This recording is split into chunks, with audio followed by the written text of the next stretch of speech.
안녕하세요. 찐중투입니다. 12월 17일 오늘 항서제약이 8%대 급등했는데요. 주로 PD-1 단클론 항체라는 항암제가 중국 의료보험 리스트에 편입됐다는 점이 호재로 작용했습니다. 항서제약에 대해 잘 아시면서도 잘 모르시는 분들이 의외로 많은 것 같아서 오늘은 다음 5가지 위주로 말씀드릴 텐데요. 첫째는 오늘 제약주 상승 원인, 둘째는 항서 급등 원인, 셋째는 항서 주가 리뷰, 넷째는 실적 리뷰, 마지막 5번째는 향후 전망입니다. 우선 오늘 중국 제약주 상승 원인입니다. 오늘 중국 증시 중 제약 업종이 2.58%, 바이오 업종이 2.01% 상승했고 홍콩 증시 중 헬스케어 업종은 4%대 상승했습니다. 오늘 중국 제약 업종의 전반적인 강세는 주로 다음 2가지 재료가 있는데요. 첫 번째는 어제 저녁 신화사에 의하면 국무원 코로나 백신 연구개발 전담팀 팀장이 중국의 코로나 백신은 현재 5개가 임상 3상 진행 중으로 세계에서 첫 번째 진영에 속해 있다. 하지만 1등을 하기 위해 다급하게 진행하진 않겠다고 말한 바 있습니다. 참고로 제가 중국에 있는 저희 가족, 친지나 동창들한테 물어보니까 이미 수개월 전부터 외교관이나 공무원이나 해외 출장이 잦은 국유기업 직원이다. 이런 특정 직군에서는 이미 백신 접종을 했고 전국적인 접종까지는 아직 시간이 좀 걸릴 거라고 해요. 두 번째 재료는 지난 12월 14일부터 진행된 국가의료보험 리스트 단판이라는 게 마무리됐는데요. PD-1 단클론 항체 외에 대부분 약품의 가격 인하폭은 50% 이내라고 했는데 작년에는 그 인하폭이 60.7%여서 올해는 가격 인하폭이 상대적으로 괜찮았다. 분위기도 작년보다 괜찮았다는 평가가 나오고 있는데요. 이게 뭐냐면 국가의료보험 리스트에 들어가려면 약품 자체의 퀄리티나 경쟁력도 중요하지만 유사한 약품의 경우에는 결국 가격을 많이 인하하는 제약사가 낙찰받을 가능성이 크거든요. 그래서 작년에는 너무 피 터지게 가격 인하를 하다 보니까 말도 안 되는 가격까지 나왔다는 평가가 많았는데 작년에 비해 올해는 분위기가 상대적으로 괜찮았다는 평가가 나오고 있습니다. 이어서 12월 17일 항서제약 급등 원인입니다. 항서제약의 주가가 12월 17일 오늘 8%대 급등했지만 실은 주가 흐름을 보시면 15일부터 움직이기 시작했거든요. 12월 15일 주가가 7%대 급등하고 16일에는 약보합권, 18일에는 8%대 급등했고요. 앞서 말씀드린 지난 12월 14일부터 나흘 동안 2020년 국가의료보험 리스트 단판이라는 게 베이징에서 개최됐는데 12월 14일, 15일 당시 분위기가 어떤 거냐면 작년에 비해서 올해는 코로나 치료제, 항암제, 비형 간염, 당뇨 등 중증 질환에 집중될 것이다. 이런 기대감이 컸고 항암제 중에서 특히 PD-1과 PD-L1이 핵심이었고 PD-1 단판은 12월 16일에 진행될 것이다. 그리고 그러니까 중국 국산 PD-1 약품은 항서제약 외에 신달바이오, 백제신주, 군실바이오 등 중국 기업이 있지만 그중 항서제약이 가장 앞서 있어서 항서의 PD-1 단클론 항체가 이번 국가의료보험 리스트에 편입될 것이라는 기대감이 컸어요.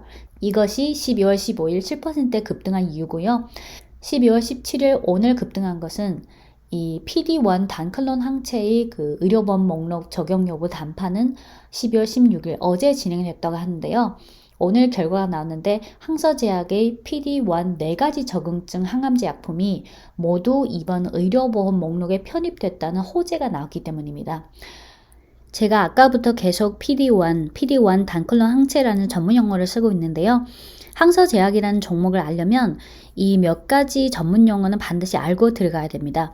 표적 항암제, T세포, PD-1, PD-L1, L2, 단클론 항체, PD-1 단클론 항체, 그리고 비소세포 폐암과 소세포 폐암. 하나하나 쭉 말씀드리면 표적 항암제는 정상세포와 차이가 나는 암세포의 특정 부분을 표적으로 하여 암세포만을 선택적으로 공격하는 약물인데요.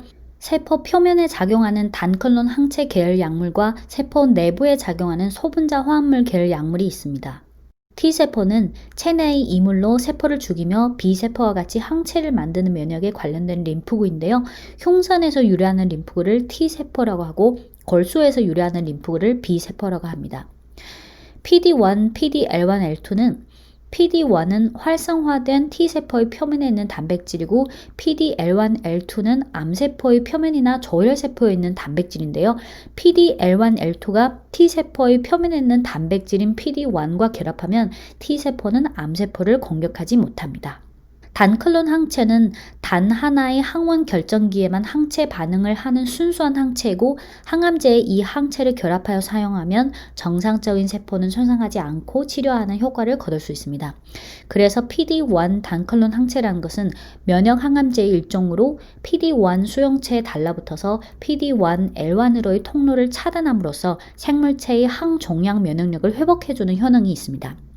비소세포 폐암과 소세포 폐암은 폐암의 종류는 암세포의 크기와 형태를 기준으로 비소세포 폐암과 소세포 폐암으로 구분하며 폐암 중 80에서 85%는 비소세포 폐암이고 나머지인 소세포 폐암은 전반적으로 악성도가 높아서 발견 당시에 이미 림프관 또는 혈관을 통하여 다른 장기나 반대편 폐 그리고 종격동으로 전이되어 있는 수가 많습니다.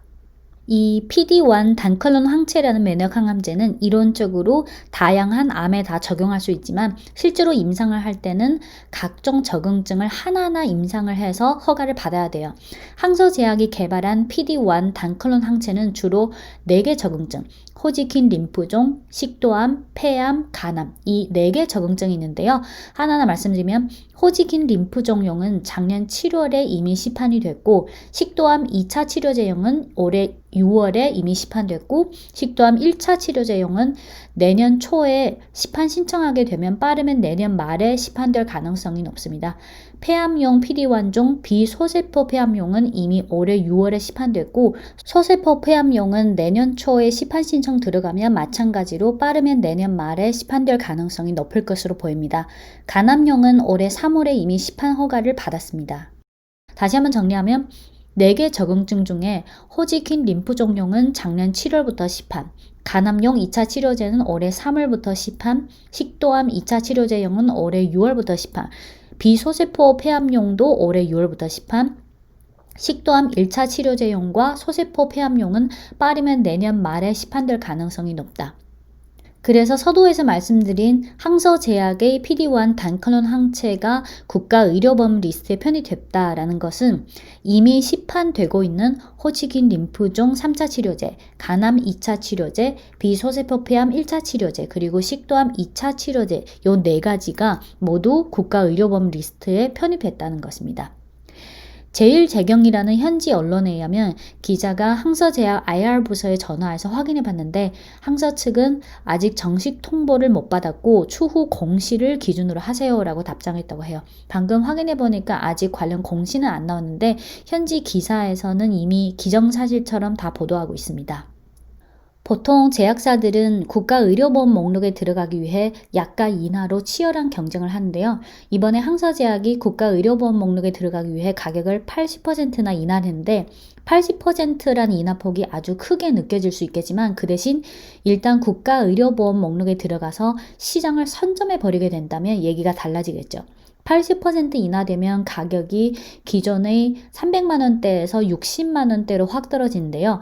이 항암제는 보통 매주 2번 정도는 주사해야 하고 6개월에서 1년 정도 계속 주사를 맞아야 하는데 이 항암제 가격 인하 대신 의료보험 편입 전보다 수십 배 심지어 수백 배의 판매량을 발생할 수 있고 이것을 계기로 시장을 어느 정도 선점해서 각 병원과 장기적인 공급 관계를 형성할 수 있기 때문입니다. 현재 중국에서 시판된 PD-1 단클론 항체는 총 6가지가 있는데요. 그중 4개가 국산이고 2개가 수입입니다. 국산은 항서제약, 군실바이오, 신달바이오, 백제신주 이 4개 제약사고 수입약은 미국 제약사인 MSD와 BMS가 있습니다. 현지 언론사인 신랑에 의하면 항서제약의 PD-1 4가지 적응증 항암제는 의료보험 목록에 들어갔지만 경쟁사인 미국의 MSD와 BMS는 낙관적이지 않고 경쟁사인 중국 기업인 백제신주 군실바이오는談판에 참석한 책임자가 표정이 안 좋게 급급히 자리를 떠난 걸 보니 결과가 아직 확실치 않다고 보도한 바 있습니다. 오늘 각 경쟁사의 주가를 봐도 어느 정도 짐작이 가능할 텐데요. 표정이 안 좋게 현장을 급급히 떠났다고 보도된 군실바이오의 주가는 오늘 마이너스 3.19%, 백제신주는 0.2% 강보합권, 한편 신달바이오는 6%대 상승했습니다. 정부에서 의료보험 목록 단판 결과에 대해 기밀 유지하라고 지시해서 정식 결과 발표까지는 아직 좀 기다려야겠지만 항서제약의 PD1 의료보험 편입은 이미 확실시해 보입니다. 이어서 항서제약 올해 주가 리뷰인데요. 대부분 항서제약을 보유하고 계시는 투자자분들은 아마 단타가 아닌 중장기적인 관점에서 항서를 보유하고 계실 건데요. 지난 5개월 동안 주가가 계속 부진해서 한동안 답답해 하신 분들이 많았을 것 같아서 올해 주가를 한번 쭉 리뷰해 보겠습니다. 2018, 19, 20 올 초부터 7월 중순까지 주가가 32% 상승했는데 상반기 50%에서 100% 급등한 코로나 수혜주에 비해서는 즉 백신이나 진단시약 이런 코로나 수혜주에 비해서는 상승폭이 상대적으로 작았어요. 이건 주로 항서제약의 주요 사업, 제품 구성 때문인데요. 항서는 매출 중 항암제가 45%, 마취제가 23%, 조영제가 13%, 기타가 17%라서 상반기 동안은 코로나 수혜주가 아닌 오히려 피해주라고 봐야겠죠. 매출 구성의 약 47%를 차지하는 마취제와 조영제는 사람들이 병원을 많이 찾아야 발생하는 소비이기 때문에 그래서 상반기 코로나 백신 관련주들이 쭉 급등하고 독주할 때 항서제약의 상승세는 그냥 무난했습니다. 여기 3월 중순쯤 보시면 잠깐 흔들린 적이 있는데요. 이건 개별 재료보다는 증시 조정과 동반 하락한 부분이 컸고요. 중국 국내 코로나가 3월 하순부터 진정되면서 주가는 쭉 상승하기 시작했습니다. 이렇게 쭉 가다가 7월 16일, 7월 중순에 고점을 찍고 하락하기 시작했는데요. 요건 주로 두 가지 이슈가 있었는데 하나는 코로나 영향으로 실적이 1분기도 둔화됐고 1분기에 이어서 2분기도 둔화됐다. 이런 코로나 영향을 받아서 실적이 둔화됐다는 점이 컸고요. 또 하나는 연초 대비 많이 급등한 제약바이오가 코로나 수혜주잖아요. 백신이나 진단시약 또는 의료용 소모품. 이런 코로나 수혜 제약바이오주들이 쭉 오르다가 8월 첫 주부터 본격적인 이익 실현 장세에 들어가기 시작하면서 8월 이후는 제약주에 대한 전반적인 투자 심리가 약화되면서 수급도 안 좋아졌어요. 요 두 가지 이유고 주가가 7월 16일부터 12월 14일까지 계속 부진한 흐름을 보이면서 한 6%대 하락했는데요. 그래서 이 5개월 동안 좀 많이 답답해 하신 투자자분들이 많았을 거예요. 이 5개월 동안 주가가 부진한 흐름에서 투자자분들은 뭔가 새로운 자극제가 나오길 기다렸는데 드디어 12월 14일부터 국가의료보험 단판이 시작해서 새로운 호재가 나왔습니다. 제약주 전반에 대한 투자 심리도 중요하지만 항서제약은 코로나 전, 코로나 중, 코로나 이후의 실적의 변화 그리고 향후 실적이 확실히 개선될지 여부 이게 중요한데요. 그래서 지금부터 2019년, 20년 실적 리뷰를 한번 해보겠습니다. 우선 연도별 실적을 보면 17년, 18년, 19년 매출액 YOY, 영업이익 YOY, 지배주주 순이익 YOY인데요. 17년, 18년은 매출액이 20% 중반대였는데 2019년에 매출액이 33.7% 성장했고 영업이익도 20%대 성장해서 33%로 올라섰고 지배주주 순이익도 20%대에서 31%로 성장했는데요. 앞서 항서제약의 매출 구성 중 항암제가 45%라고 말씀드렸죠. 그래서 이 2019년의 호실적은 이 항암제가 견인했는데요. 특히 2018년 3분기부터 잇따라 출시한 19K라는 항악성 종양제, 프로티닙이라는 유방암 항암제, 파크리탁셀이라는 항악성 종양제 등 주력 항암제 호실적에 이 항암제 부문의 2019년 매출액은 전년 대비 43%나 고성장했습니다. 또한 2019년 7월에 출시한 PD1 단클론 항체는 3분기부터 실적에 기여하기 시작했고 그 적응증을 호직인 림프종에서 식도암과 폐암으로 점차 확대하면서 실적이 새로운 모멘텀이 되줬습니다. 그리고 매출의 23%를 차지하는 마취제는 약가가 크게 인하되면서 연간 매출액이 전년 대비 18% 성장에 그쳤고요. 매출의 13%를 차지하는 조영제는 생산 능력 확장으로 매출액이 전년 대비 38% 성장했습니다. 2019년 실적은 이렇고요. 중국 국내 코로나가 1월부터 본격적으로 확산됐으니까 실적의 변화도 올해 1분기부터 나타나겠죠. 이게 분기별 실적인데요. 2019년 1, 2, 3, 4분기, 2020년 1, 2, 3분기. 마찬가지로 매출액 YOY, 영업이익 YOY, 지배주주 순이익 YOY입니다. 보시면 작년에 비해서 올해 1분기부터 실적의 성장성이 많이 둔화됐다는 걸 알 수 있는데요. 1분기 매출액 증가율은 전년 동기 대비 11%, 영업이익은 전년 동기 대비 14% 증가, 지배주주 순이익은 10%. 2분기도 1분기랑 대충 비슷한데 3분기 들어서서 좀 개선세가 보이시죠? 3분기 매출액은 전년 동기 대비 17% 증가, 영업이익 22% 증가, 지배주주 순이익 20% 증가.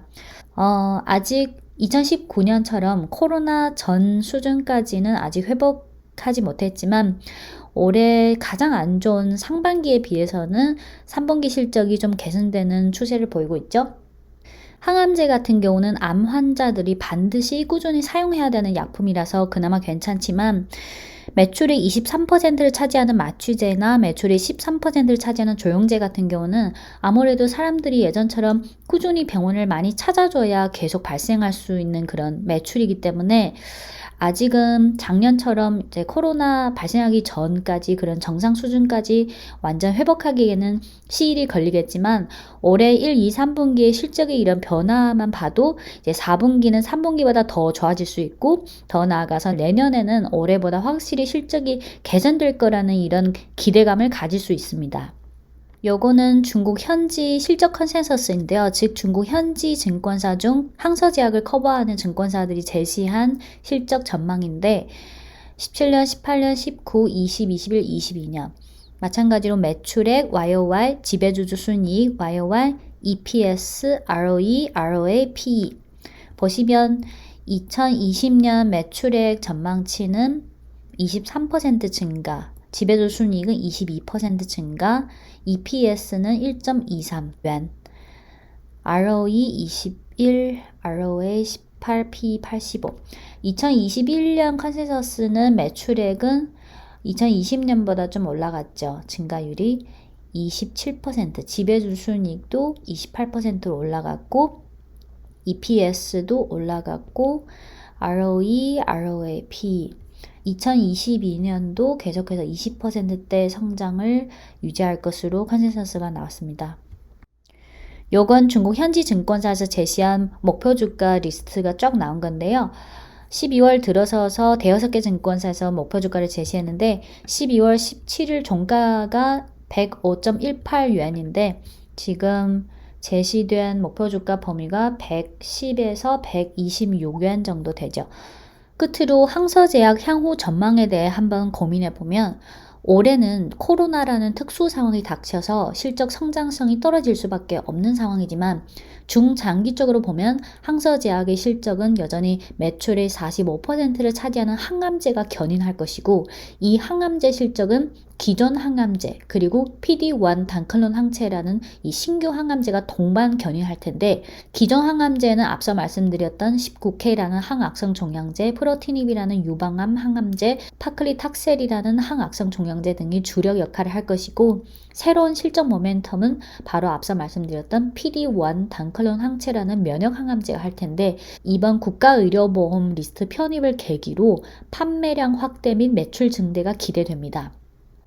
중국은 이미 코로나 진정에 따라서 병원 방문자 수도 점차 회복 중이지만 물론 코로나 전의 정상 수준까지 100% 회복할까지는 아직 시간이 걸리겠죠.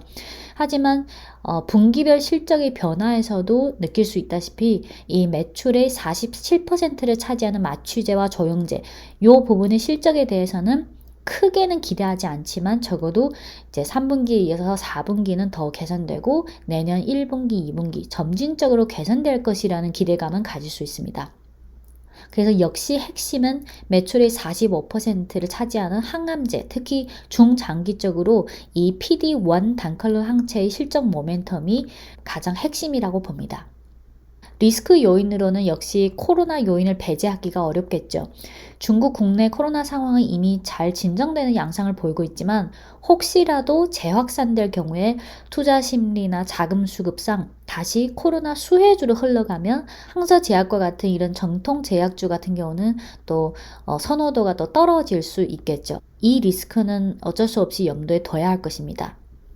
또 과거 시황 관련 영상에서도 누차 말씀드렸지만 물론 항서제약이든 무슨 다른 분야의 1등주든 이 종목만 봤을 때는 뭔가 다 좋아 보이지만 결국 종목은 시황에서 나오고 종목은 시황 속 종목이라서 중국 증시의 전반적인 분위기 그리고 자금이나 투자자들이 이 제약 업종에 대한 선호도가 확실히 회복돼야 항서제약도 그 흐름을 타서 그리고 PD-1 단클론 항체라든지 개별 호재까지 이제 추가되면 더 좋은 거죠.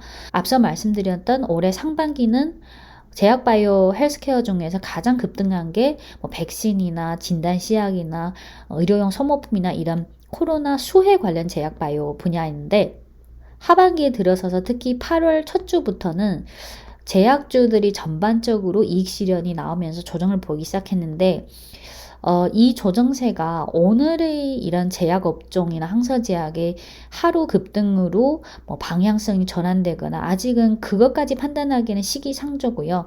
또 지금 연말 같은 이런 민감한 시기만큼 좀 더 지켜볼 필요가 있을 것 같습니다.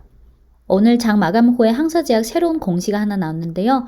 국가의료보험 리스트 편입과는 무관한 공시지만 공시가 나왔으니까 간단히만 말씀드리고 마무리하도록 할게요. 새로운 항암제의 시판 허가 관련 내용인데 이 항암제의 적응증이 반복성 난소암, 수란관암, 그리고 복막암 2차 치료를 진행한 후에 또는 그 이상의 약물 치료 단계까지 갔을 때 사용되는 항암제인데 2019년에 항서제약이 국가약품감독관리국에 시판 신청을 냈고 그 후에 우선 심사 대상으로 선정했고 12월 17일에 드디어 시판 허가를 받았습니다. 새로운 항암제의 실전 모멘텀이 또 하나 생겼다는 거네요. 지금까지 진종투였습니다.